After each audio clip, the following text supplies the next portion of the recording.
Welcome back, Kaimon. Yeah, appreciate it. How do you think Amari did the other night?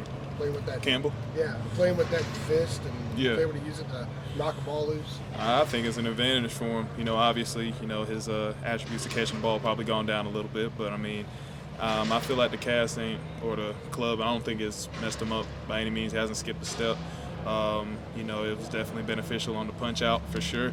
But he's one of those guys, man. It doesn't matter what kind of obstacle you throw in his way. He's going to overcome it anyway.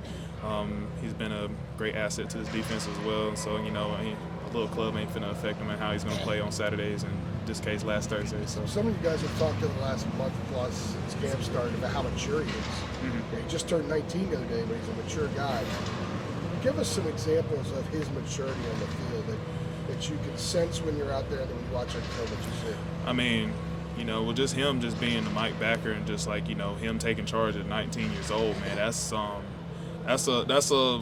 big job for somebody at that age, man. There's a lot of guys that I know in other different places that would not be able to handle that. And so for Amari just to, take over the reins, just knows like he has a big responsibility as his defense, just to lead, to be the voice of it. And alongside with Power Echoes, man, with him being his mentor and stuff like that, just, he's done a tremendous job, shows his maturity, just knows like, just like everybody, you're going to make some mistakes. There's going to be some calls that you should have did that was better and stuff like that. But for him, he definitely has the perfect definition of having football amnesia, where if the play doesn't go his way or if he misses a tackle or makes a wrong call, he doesn't think about it anymore, moves on to the next one, which is what we need at inside backer. And so I feel like he's definitely held up his own pretty well, and I know he's only going to get better from here. From here, as young as he is, even though how mature he is, he's only going to get better from here. Kaimon, I know you're on different sides of the ball, but has there been anything different with Connor this week as opposed to last, where now it's his show with Max being out? Most definitely. Prayers out to Max for sure, man. I'm still praying for him, wishing on him for a speedy recovery. I keep up with him and stuff, so I know he's doing well. I know he's still having some procedures done, but we're wishing him the best, still praying up for him. But you're right. This is Connor's show now. This is his offense, and so it's hard to tell right now because it's just so short notice and stuff like that. He barely Connor played half a game, and I didn't really pay attention to it too much in offense, especially with me trying to get after it. So, but I feel like the offense is still going to be in good hands with Connor. I feel like with Connor, man, he definitely has some attributes that's going to make this offense more dynamic. Going to have a dangerous backfield still, and I'm looking forward to seeing how Connor takes on his this new role. I know he's definitely been preparing himself the entirety of the spring, over the summer, and he's done a tremendous job in improving in his leadership, being more vocal, bringing guys up, and of course his work ethic, just staying after practice, getting extra work, whether that he was playing or whether that he was not, just being a good leader for everybody, not only in the quarterback room but also on the offense and for the rest of the team. So for him to get this role, I feel like he's going to do a tremendous job. Can you give us a scoop on who got helmet stickers from last week? Let's just say a lot of people got helmet stickers. I don't know everybody that got them, but y'all gonna see who got them for sure. How many did you get? 7, I think. Ironically, You're gonna fill that helmet up, aren't you? I'm gonna try to for sure. Kaimon, what's your sense of, obviously, you remember how the opener against South Carolina went last year, where you guys got after Rattler, the 9 sacks, everybody was loving you up, about the pressure you created. What is your sense of the way you played the other night and, sort of trying to avoid the fall off that happened last year with the pressures that you got in the opener, and then it didn't carry over? Yeah. I just got to be where my feet are. Obviously, just with every other game, I can't put a whole bunch of expectations over what I've done in the previous games of half of this now. Group. But I know as a group, man, we're still looking for improvement each and every time. I know with Coach Collins, we've done some great things in that game last week. Holding them to 78 rushing yards, which is huge for a team that led the Big Ten in a lot of rushing yards last year. So these guys were not an easy task by any means, and so I feel like we're going to be in a good spot. You know what I'm saying? Just this is something that we're going to continuously try to roll over, getting better each and every week, not only in preventing rushing yards, but also getting back there to the quarterback as well, reducing passing yards and stuff like that, getting them off in 3rd down, 3 and outs and stuff like that. So, the sky's the limit for this defense. We're still aiming to be the best defense in college football, and I feel like last week was a good starting point, and now we can only go up from here. Kaimon, I know one objective of this year's defense was to rotate more guys, play more players on defense. It seemed like you guys were able to do that on Thursday, play about 20 players. What did you like about the substitution patterns and the rotations, and how do you feel that kind of helped you guys? I feel like it just allowed us to get more guys on the field, and for the guys that we need in crucial situations, allowed them to be rested up and ready to go.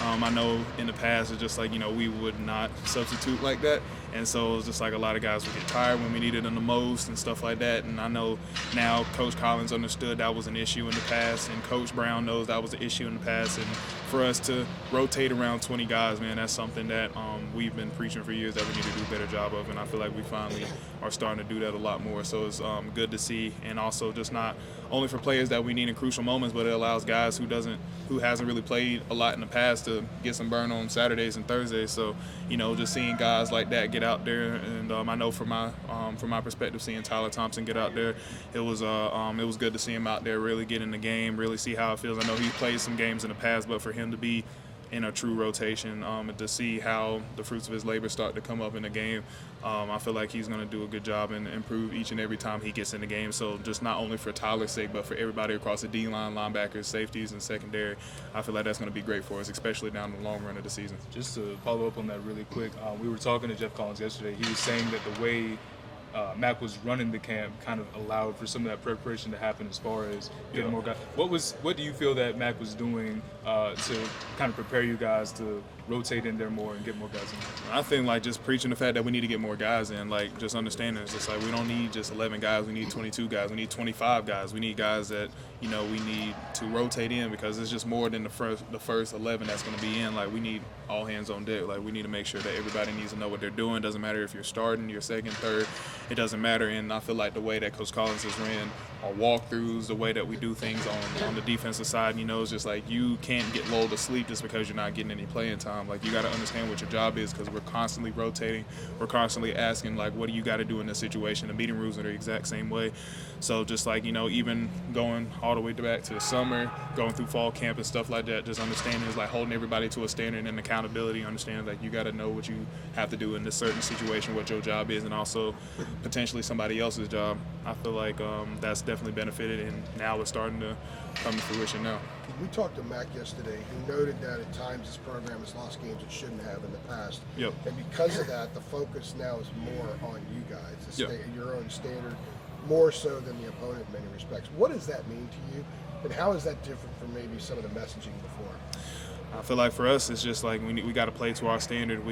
I know for the defensive side, we've set our standard to be the best defense in college football, and so now that's our standard. So that means it's just, we got to practice at a high level. We have to meet at a high level. We have to know our responsibilities at a high level. And Coach is right. We've won some games that a lot of people did not see us as the favorite, and we won. And we also lost some games as we were the favorite, and we didn't win. And so just like as of right now, man, it's just like with those games, it's like it went the way we went. It didn't go the way we went, but now we're in a new time to where it's just like now we're competing for a standard. We're holding ourselves accountable to a higher standard than what we've had in the past. And just, we're just going to be 1-0 each and every week. We're not going to be worrying about the opponent 2 weeks from now, 3 weeks from now. We're only worried about the opponent of the week. And at the end of the day, we're only facing ourselves at the end of it, because we've seen in games just like we never got beat physically. It's just that we beat ourselves, whether that was one guy that didn't get in his gap or coverage or drop ball or missed gap when they were running. It didn't have to do anything with the guy across from us. It had to do with the guy that we look ourselves in the mirror every single day. And so with us, we're facing ourselves at the end of it. We're facing ourselves at practice. And so at the end of it, it's going to be us versus us on Saturdays too. Kaimon, what's different, if anything, on those packages where you're lining up beside Dez and Bo's on the opposite side and you're just kind of turning it loose? Like, is there anything different about your approach, or is it just the same as it always is, no matter what down it is? Same as always is just keeping the main thing. So, just understanding. I heard somebody laugh. I know you got that from. But, just understanding is just, it doesn't make any difference. Just, my approach is not different. Just when I get put in a pass rush situation, that means I get to turn my ears back and just let it loose. And so now we're having those packages where I'm lined up beside Dez or I'm lined up beside Bo, and it's like we're on two on the same side, and let alone just having all three of us on the field. So, my approach is just the same, and whatever the call is, I'm gonna do what I'm supposed to do. And let's get a sack by the end of it. It's a party in the backfield by that point.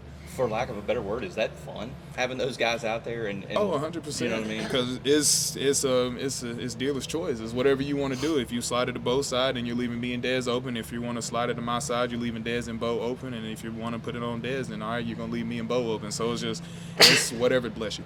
So it's whatever you want to do, and whoever you slide it to is a threat on the back end. We have threats all across the board, and not even just the edge guys, but guys up the middle. So whether that we have Javari or Josh or Trav or KJ, it's just like it doesn't matter. Whoever we have up the middle is going to be a threat. Whoever we have on the edges is going to be a threat.